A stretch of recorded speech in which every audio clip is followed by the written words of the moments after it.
जब भी कोई एक ही व्यक्ति चुन के आने लग जाता है तो वो तानाशाह हो जाता है। बीजेपी को टक्कर देने के लिए कांग्रेस नहीं। इस बार जो छत्तीसगढ़ में हुआ वो बहुत बड़ा एग्जाम्पल था कि नोटा दबाओ चाहे कुछ भी कर लो, चेंज तो हुआ है सरकार में। ऐसा आदमी बनना चाहिए जो डिक्टेटरशिप और डेमोक्रेसी के अंदर डिफरेंस जानता हो। तो वो राजनीति पहले रखते हैं और देश को थोड़ा सा कहीं ना कहीं वो पीछे कर देते हैं। तो क्योंकि अभी क्या है, विपक्ष कोई नहीं है। पब्लिक मीटर में आपका स्वागत है और मैं हूं सत्या राजपूत। आज पब्लिक मीटर में जनता से बात करेंगे और जानेंगे कौन किस पर भारी है और देश में किसका जो है सरकार बन रहा है। हाँ, सीधी बात करें तो लोकतंत्र का सबसे बड़ा उत्सव है और लोकतंत्र का सबसे बड़ा उत्सव यानी लोकसभा का चुनाव। तो हम जनता के बीच पहुंचे हैं और मैं ये पहले दिखाता हूं, ये मरीन ड्राइव है। मरीन ड्राइव के फूड कोर्ट जहाँ पे लोग खाने पीने के लिए आते हैं और उनके पास अगर हम बात करें तो कुछ पल फुर्सत के होते हैं। तो यहाँ पे उम्मीद है कि कुछ लोग मिले जिनसे हम बातचीत करें और समझें कि वो चुनाव को लेकर कितना सीरियस हैं, चुनाव को लेकर वो क्या समझते हैं। देश के बागडोर की बात है, प्रधानमंत्री बनाने की बात है, तो उनके क्या राय है। तो बातचीत की शुरुआत करते हैं। कुछ यहाँ पे युवा मौजूद हैं, उनसे बात करेंगे। बैठ सकता हूँ आप लोगों के साथ? बिल्कुल। क्या नाम है आपका? मेरा नाम देवेंद्र कुमार दुबे है। कहाँ के रहने वाले हैं? मैं बेसिकली जबलपुर का हूँ। से जी, तो चुनाव तो पूरे देश का है, तो बातचीत की जा सकती। जी, क्या लगता है चुनाव को लेकर आपको? अभी जो है लोकसभा का चुनाव है, देश का प्रधानमंत्री तय करना है, तो आप किसको देख रहे हैं प्रधानमंत्री के रूप में? एज सच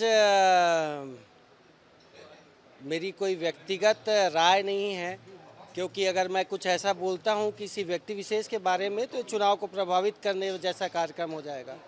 मैं चाहता हूं देश का प्रधानमंत्री वही व्यक्ति बने जो देश को आगे ले जा सके। और जहां तक वर्तमान परिप्रेक्ष्य का सवाल है, मैं ये भी चाहता हूं कि एक ही व्यक्ति विशेष पे राजनीति नहीं होनी चाहिए। और जब भी कोई एक ही व्यक्ति चुन के आने लग जाता है तो वो तानाशाह हो जाता है। मैंने काफ़ी पढ़ा है। और विपक्ष भी होना चाहिए, मजबूत विपक्ष होना चाहिए और अच्छी सरकार आनी चाहिए, पढ़े लिखे लोगों को मौका मिलना चाहिए। ऐसा होना चाहिए प्रधानमंत्री को, चूँकि अब तो हम प्रधानमंत्री देखते आ रहे हैं पिछले जो है अब आज़ादी के बाद से, तो कैसा होना चाहिए, आपको क्या लगता है? प्रधानमंत्री ऐसा होना चाहिए जो आम जनता की समस्याओं को समझ सके। अभी हम वर्तमान में मेरे ख्याल से भारत में एक ऐसे युग में चल रहे हैं जहां किसी व्यक्ति विशेष की समस्याएं दरकिनार हो जाती हैं और उसे एक नई समस्या दे दी जाती है जो बिल्कुल भी कपोल कल्पित समस्या है। समझिए कि मान लो आपके पास सड़क नहीं है, बेरोजगारी है या रोजगार नहीं है, उसके बजाय आपको कुछ और दे दिया जाए। समझिए जब बच्चा रोता है भूख के कारण और उसको आप झुनझुना दे दो और उसी में खुश हो जाता है, तो बिल्कुल फिलहाल में वैसा चल रहा है। वर्तमान में ऐसा चल रहा है। आपके पास फिर आएंगे। क्या नाम है आपका? सुरेंद्र सिंह सेंगर। कहाँ से हैं आप? एमपी रीवा से हैं। एमपी रीवा। पूरे एमपी वाले हैं क्या यहाँ पे? नहीं मेहमान पहुँचे हैं यहाँ। ऐसा नहीं है। क्या राय है आपके चुनाव को लेकर? चुनाव को लेकर राय हमारी ये है कि ऐसे पार्टी या व्यक्ति को चुनना चाहिए जो देश को बहुत आगे ले जाए, हर समस्या को देखे और बहुत कुछ सॉल्व किया हुआ है जिसने, तो हम उनको दोबारा देखना चाहेंगे। तो अभी कोई तय कर पाए हैं कि कोई व्यक्ति किसी पार्टी से कि किसको बनना चाहिए और क्यों बनना चाहिए? पार्टी से देखिए, पार्टी से तो तय ही है। इन 10 सालों में अगर देखा जाए तो बहुत कुछ तब्दीली हुई है भारत में। भारत का नाम वर्ल्ड लेवल विश्व में बहुत कुछ आगे आया है कई मामले में। आंतरिक हमारे भारत में भी बहुत समस्याओं का समाधान हुआ है। रोड अच्छी हुई हैं, बहुत सारी अच्छी हुई हैं, कश्मीर समस्या हल हुआ है। हम तो दोबारा मोदी को देखना चाहेंगे। मोदी को देखना चाहिए। बिल्कुल। और भी लोग हैं, उनसे भी बात करते हैं। क्या नाम है? अभिनव कुमार। कहाँ से रहने वाले? झारखंड। तो क्या माहौल है झारखंड में अभी चुनाव को लेकर? झारखंड में बढ़िया माहौल है सर। वहाँ के लोग बीजेपी की सरकार को थोड़ा ज़्यादा सपोर्ट करते हैं। वहाँ भी मोदी हो रहा है। मोदी एग्जैक्टली नहीं हो रहा है। बहुत लोग ऐसे हैं जो कांग्रेस को भी सपोर्ट करते हैं, लेकिन फिलहाल मोदी की हवा चल रही है तो मोदी को लोग ज़्यादा सपोर्ट। हवा जो है छत्तीसगढ़ में नहीं है बल्कि मध्य प्रदेश, झारखंड, तमाम जगह देखने को मिल रहा है। जी बिल्कुल ऐसा ही है। आपको क्या लगता है ये लहर क्यों कि लहर बनाया गया है कि जन के बीच से है, लोगों के बीच से पैदा है? नहीं, लोग अपने आसपास वो डेवलपमेंट्स देखते हैं, जैसे इंफ्रास्ट्रक्चर का हो गया, रोड्स देख रहे हैं, ब्रिजेस देख रहे हैं, और दुनिया भर में जिस तरह का इंडिया का नाम हुआ है इंटरनेशनल लेवल पर, जो इंडिया की छवि उभरी है, तो वो मोदी सरकार के कारण है। मैं फुली सपोर्ट नहीं करता मोदी सरकार को, ऐसी बहुत सारी चीज़ें जिसके सपोर्ट में मैं नहीं और डिसएग्री करता हूँ बहुत सारी चीज़ों से, लेकिन फिर भी अभी के टाइम पर बीजेपी को टक्कर देने के लिए कांग्रेस नहीं है ना। अभी मतलब पार्टी नहीं है कोई उनके विकल्प। उनके कैपेबिलिटी के लेवल के हिसाब से कांग्रेस नहीं है। तो बहुत हंस रहे हैं, क्या जोक चल रहा है? नहीं, कोई जोक नहीं चल रहा है मेरा। बता भी दीजिए, हम भी हंस लें थोड़ा सा। मतलब है ना, ये पॉलिटिकल की बात कर करके ना थोड़ा सा लगता है कि यार बहुत बोरिंग हो गया। आप लोग को हंसते देखा तो सोचा मैं भी हंस लूं। नहीं नहीं, बिल्कुल बोरिंग नहीं है, बढ़िया चल रही है पॉलिटिक्स इंडिया की, बढ़िया मज़ा आ रहा है। अच्छा, तो प्रधानमंत्री के रूप में किससे देखना चाह रहे हैं? क्योंकि बिगुल तो जो है फूंक दिया गया है।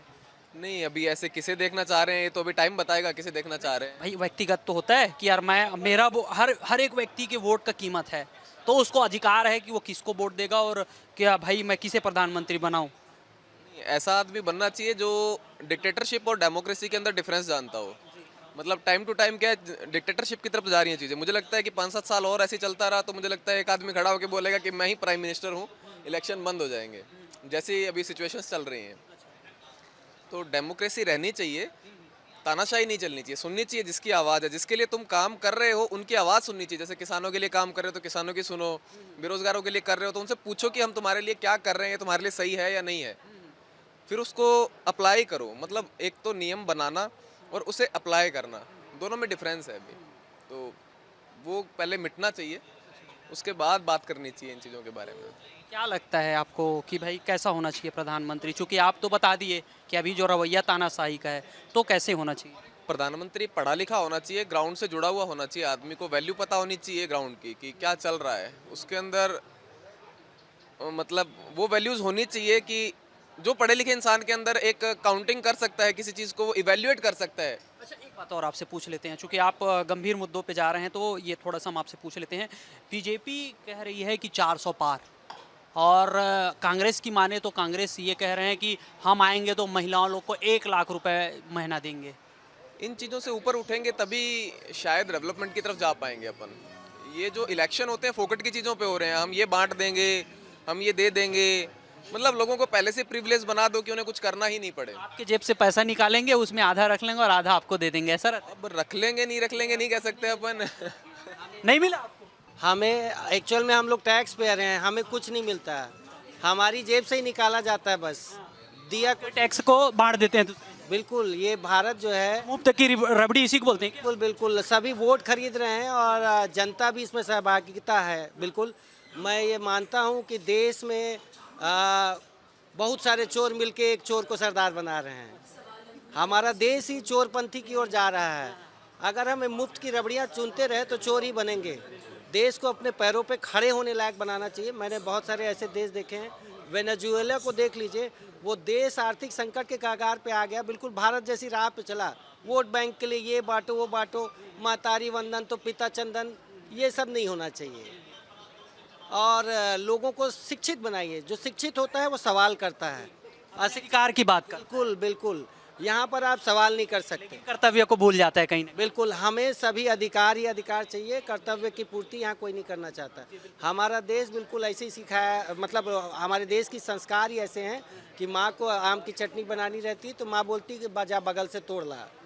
तो ये नहीं होना चाहिए। एक शिक्षित समाज ही ऐसा चेंज ला सकता है, और इसमें पढ़ाई की बहुत बड़ी महत्ता है जिसे सभी सरकारों ने ध्यान नहीं दिया। पहले शिक्षित करने की जरूरत है। अगर आप शिक्षित कर देंगे तो 400 क्या 500 पार कुछ नहीं हो पाएगा, फिर तो बेड़ा पार हो जाएगा सभी का।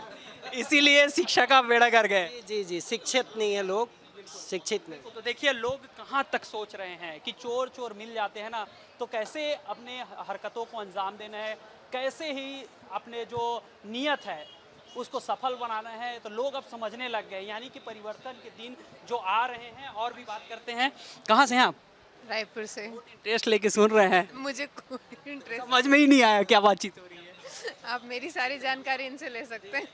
ये आपके प्रतिनिधि हैं? हाँ, ये हमारे पहले वोट भी डालने जाएंगे? बिल्कुल। अब नहीं जाएंगे मतलब? नहीं, मैंने अभी जो चुनाव हुआ था उसमें भी वोट नहीं दिया था, अभी नेक्स्ट भी शायद ही दूंगी। क्यों भाई, वोट क्यों नहीं देना चाहते? ये तो हमारा अधिकार है ना। हाँ भाई जाना चाहिए, आप नोटा दबाइए, नोटा का ऑप्शन है। वो नोटा में भी ज्यादा कुछ होता नहीं है, इसलिए दिक्कत। सब यही रुक जाते हैं ना। देखिए 60 से 65% मतदान होता है, बाकी छोड़ देते हैं नोटा, और उतना नोटा बने तो लोगों को समझ में आ जाएगा ना। लेकिन कहीं ना कहीं चीजें तो चेंज होती है। इस बार जो छत्तीसगढ़ में हुआ वो बहुत बड़ा एग्जाम्पल था कि नोटा दबाओ चाहे कुछ भी कर लो, चेंज तो हुआ है सरकार में। ईमानदारी से नहीं हुआ, यही सारा है। ये मेरा कहना है, व्यक्तिगत कहना है कि छत्तीसगढ़ में चुनाव फेयर तो नहीं हुए थे इस बार के। अच्छा ये बताओ, महिलाओं मुद्दों को लेकर, जो महिलाओं की मुद्दा है उनको लेकर सरकार कितना काम कर रही है? सिर पर ढकोसला है या कुछ काम भी कर रहे हैं? सर मैं इस चीज़ पे ज़्यादा कुछ बोल नहीं पाऊंगी। हमारे पास तो खाने पीने का सब है, कोई दिक्कत है ही नहीं। दिक्कत वाली बात नहीं है, लेकिन हाँ मैं बहुत ज़्यादा इन चीज़ों में, क्योंकि बोलना नहीं चाह रही, बचना चाहिए। इंटरेस्ट हाँ नोटा में हूँ मैं, सिंपल सी बात है बस। अब ये मेरे को एक सवाल आपसे लास्ट, नोटा क्यों क्यों बीजेपी कांग्रेस अन्य पार्टी आपको पसंद नहीं? नहीं इनके जो हाथ में आप देश को नहीं देना चाहते? नहीं है। जैसे हमारे मतलब मैंने पर्सनली देखा था तो यहाँ पे विकास उपाध्याय उन्होंने अच्छा काम किया था जो मैंने अभी तक देखा था, बट इस बार वो बहुत ही बुरी तरीके से हारे थे। अच्छा ये बताइए, अब जो है एक साइड बृजमोहन अग्रवाल है, दूसरे साइड विकास उपाध्याय है, कौन जीतेगा? मेरे अकॉर्डिंग विकास उपाध्याय जीतना चाहिए, बट अभी जो चुनाव के नतीजे थे वो कहीं भी प्रूफ नहीं करते कि विकास उपाध्याय जीत पाएंगे इस बार। मतलब संभावना कम है। लहर का भी असर है। हाँ। अच्छा आप मायूस बैठे हो? No comments at all. कुछ तो बोलना पड़ेगा, आपके पास माइक आ गई। देखो ये हम यहाँ पे 5 ही नहीं है, आपको 5 करोड़ लोग देख रहे हैं। No comments at all. लाखों लोग देखते हैं, करोड़ों लोग। हाँ ठीक है ना, तो चलिए कुछ ये बता दीजिए, देश का विकास कैसे होना चाहिए आपके अनुसार? देश कैसा हो, कुछ तो सोचे होंगे। एक दिन की नायक बन जाऊँ या नायिका बन जाऊँ तभी तो बता पाऊंगी, ऐसे नहीं बता पाऊंगी। बनने के लिए भी आपको वही कोई तो चुनेगा तभी तो बनोगे ना। हाँ तो पहले आप तो चुन। No comments at all. Seriously no comments. Aseel Ahmed से ज्यादा प्रभावित तो लगता है।